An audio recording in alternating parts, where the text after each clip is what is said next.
రాష్ట్ర వ్యాప్తంగా ఎండలు మండిపోతున్నాయి.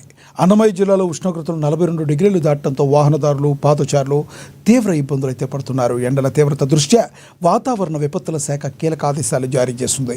చిన్నపిల్లలు, వృద్ధులు ఉదయం 10 గంటల నుండి సాయంత్రం 5 గంటల వరకు బయటకు రాకూడదని సూచించింది. ఈ నేపథ్యంలో వడదెబ్బ తగలకుండా తీసుకోవాల్సిన జాగ్రత్తలు చెబుతున్న రాయచోటి ఏరియా ఆసుపత్రి సూపరింటెండెంట్ లక్ష్మీప్రసాద్తో మా ప్రతినిధి మున్నయ్య జరిపిన ఫేస్ టు ఫేస్. రాష్ట్ర వ్యాప్తంగా ఎండలు మండిపోతున్నాయి. ప్రస్తుతం 42 డిగ్రీల పైన ఉష్ణోగ్రతలు నమోదవుతున్నాయి.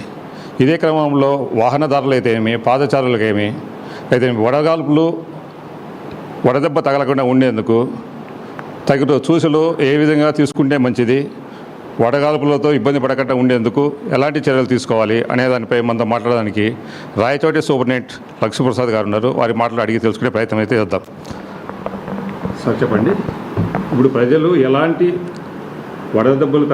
వడగాల్పులకు వడదెబ్బ తగలకుండా ఉండేందుకు ఎలాంటి తీసుకుంటే మంచిది, ఎలాంటి చర్యలు తీసుకుంటే వాళ్ళకు ఉపశమనం కలుగుతుంది? ఇప్పుడు మీరు చూస్తున్నటువంటి వాతావరణము గత సంవత్సరాలతో పోలిస్తే చాలా భిన్నంగా ఉందండి. ముందుగా మనం మాట్లాడుకోవాల్సింది ఎండ తీవ్రత గురించి.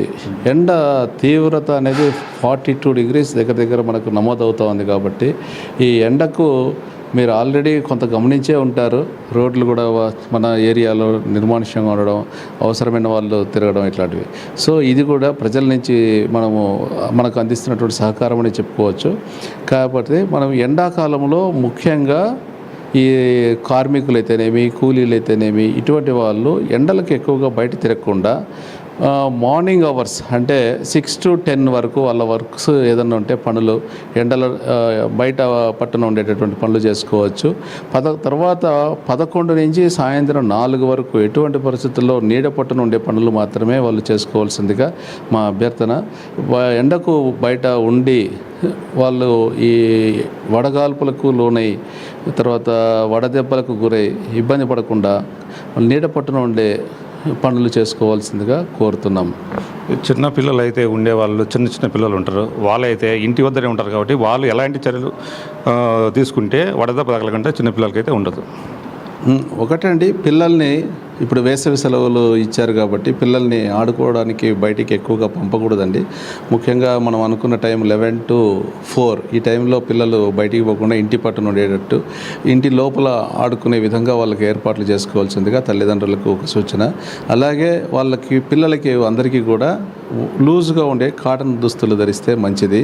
తర్వాత మనము ఇంటిలోనికి కూడా ఈ వేడి గాలులు రాకుండా మనం కిటికీలకి చల్లటి నీళ్ళల్లో అది పెట్టినటివి గుడ్డలు వేస్తే కొంచెం వేడి అనేది ఇంటి లోపలికి రావడం తగ్గుతుంది. కొంచెం పిల్లలకి చల్లగా ఉంటుంది.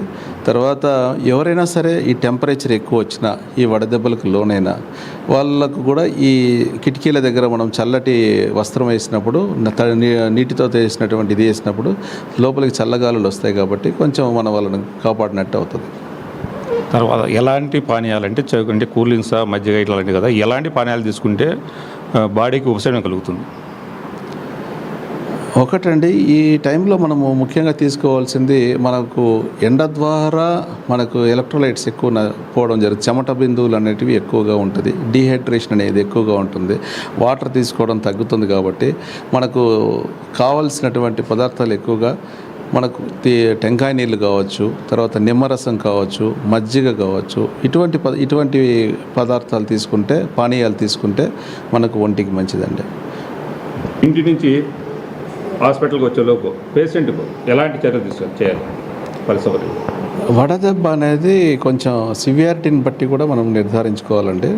మైల్డ్ అంటే సన్ స్ట్రోక్ రావడం అనేది సివియర్గా వచ్చినప్పుడు పేషెంట్ ఒక్కోసారి అన్కాన్షియస్ లెగ్ కూడా పోవచ్చు.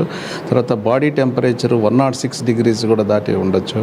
తర్వాత మన టెంపరేచర్ని బట్టి మనకు ఇమ్మీడియట్గా హై టెంపరేచర్స్ ఉన్నప్పుడు పేషెంట్కి మనము తడిగుడ్డతో మనము ఒళ్ళంతా తుడచడం అనేది చాలా ఇంపార్టెంట్. వాళ్ళకి మనము ఒక్కోసారి కూల్ వాటర్తో కూడా ఒళ్ళంతా తుడుచుకోవాల్సి వచ్చిన పరిస్థితి ఉంటుంది.